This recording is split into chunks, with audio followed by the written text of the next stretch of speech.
Yo, Han here. Happy 2025 to everybody. I hope your holiday season was enjoyable. And yeah, we're back with another installment of tier ranking objectively great albums. Just to remind you guys on how my tier list works. For starters, I don't have an F tier because F implies that the album sucks.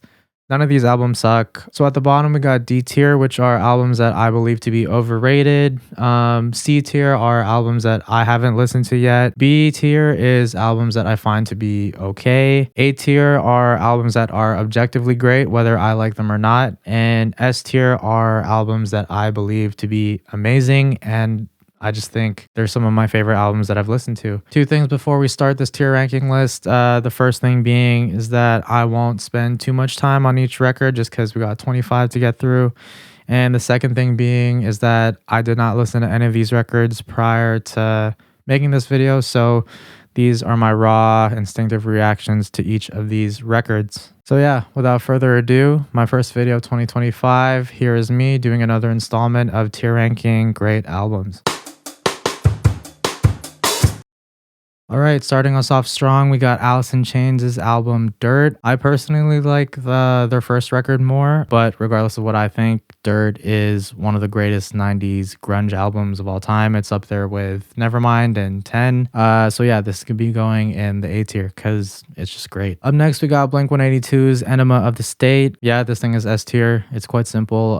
This album, Take Off Your Pants and Jacket, and then their self-titled records, that 3 album run, regardless of what your favorite Blink-182 album is, if it's one of those 3, they're all S tier. Up next, we got Bloc Party and their album Silent Alarm. Obviously, this is the album that has Helicopter and Banquet on it. Yeah, this album's a lot of fun. I liked it, but I didn't love it. But hey, this thing's great. But in regards to how I'm feeling about this album at this moment, yeah, we'll put it in the B tier. This thing is good. This thing is okay. This thing is good. Up next, we got Bon Iver's For Emma.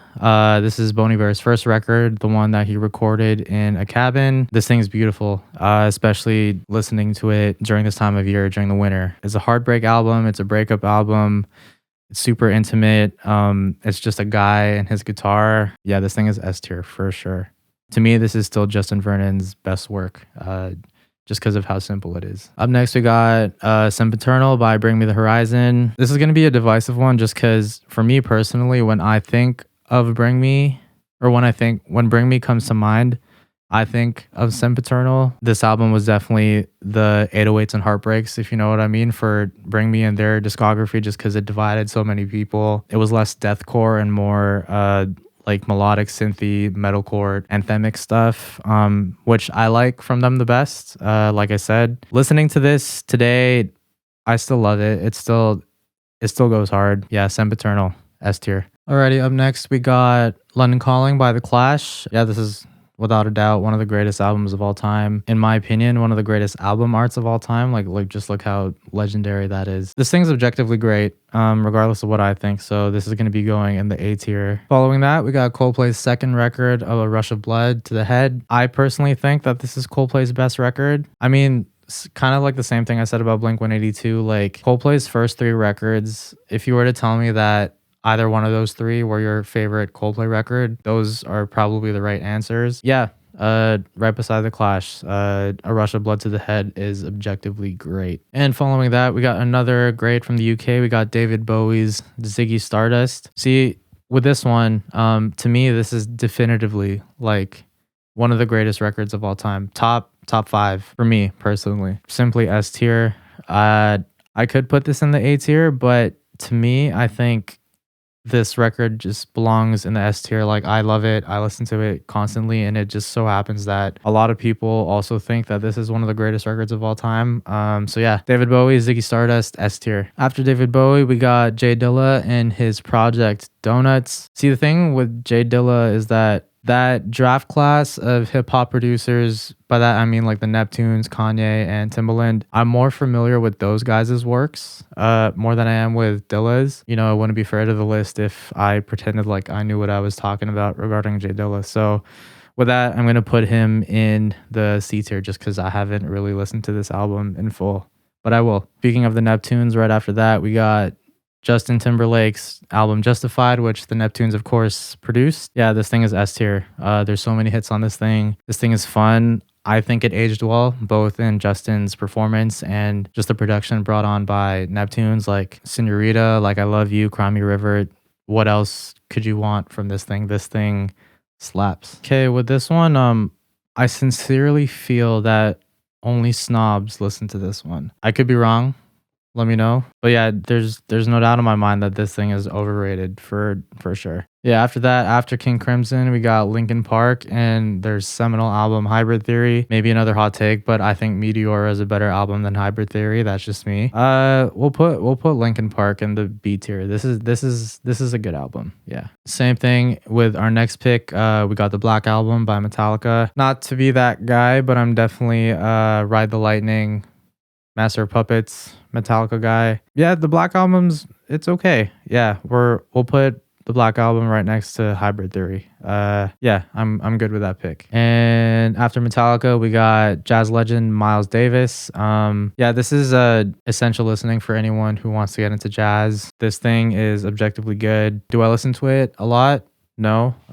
There's other jazz projects that I would rather listen to, but hey, this thing is objectively one of the greatest jazz records of all time, so that's where it belongs, in the A tier. And coming up after that, we got OutKast and their album Speakerboxxx and Love Below. You know what? Like, I'm only putting this in the overrated section just because this album is not Atlanteans or Aquemini or Stankonia. Those three OutKast albums are leagues better than Speakerboxxx. For those that don't know, Speakerboxxx and Love Below is the album that has Hey Ya on it, and maybe that's why people like it so much. But for me personally, the other three albums that I mentioned are definitely the better OutKast albums. Alrighty, and after that, we got the aforementioned 10 by Pearl Jam. Like I said, one of the great 90s grunge albums. That being said, I don't enjoy it necessarily as much as I do Nevermind or Dirt. That doesn't mean it's bad at all.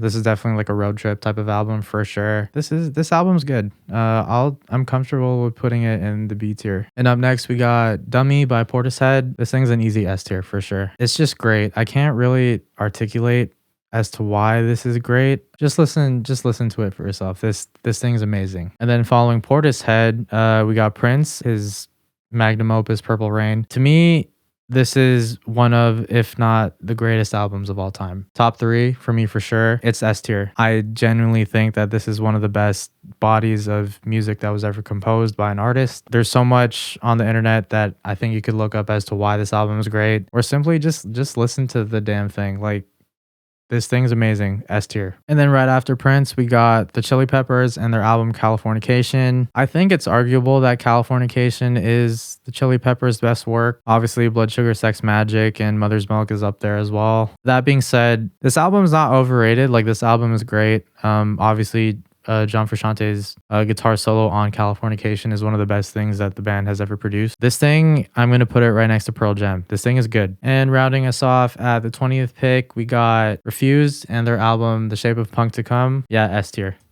No explanation needed. This thing is goated, revolutionary. It packs a punch. It's amazing. New Noise is one of those songs that just gets me going. Yeah, Refused, The Shape of Punk to Come.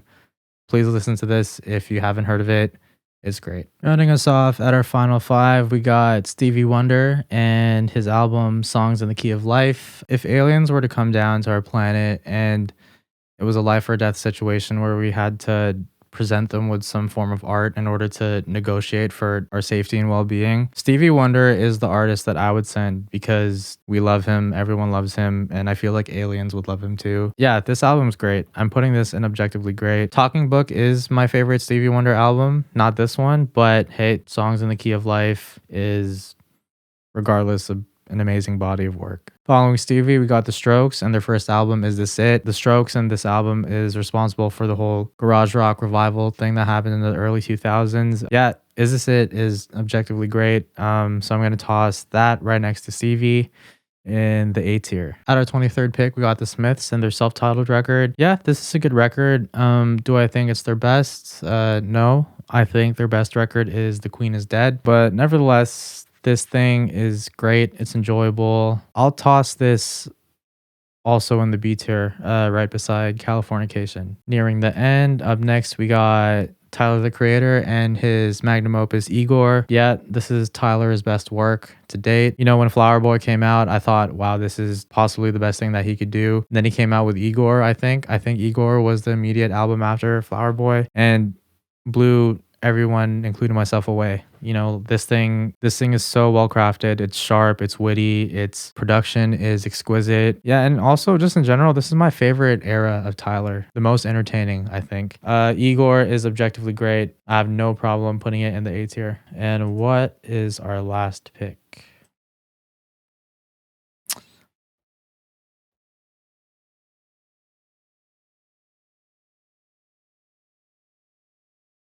Well, yo, there we have it. A whole new year, a whole new tier list. Yeah, thank you guys so much for tuning in. For more music content like this, make sure you like, comment, subscribe. I think that does it for today. So till next time, we'll see you soon. Have a good one.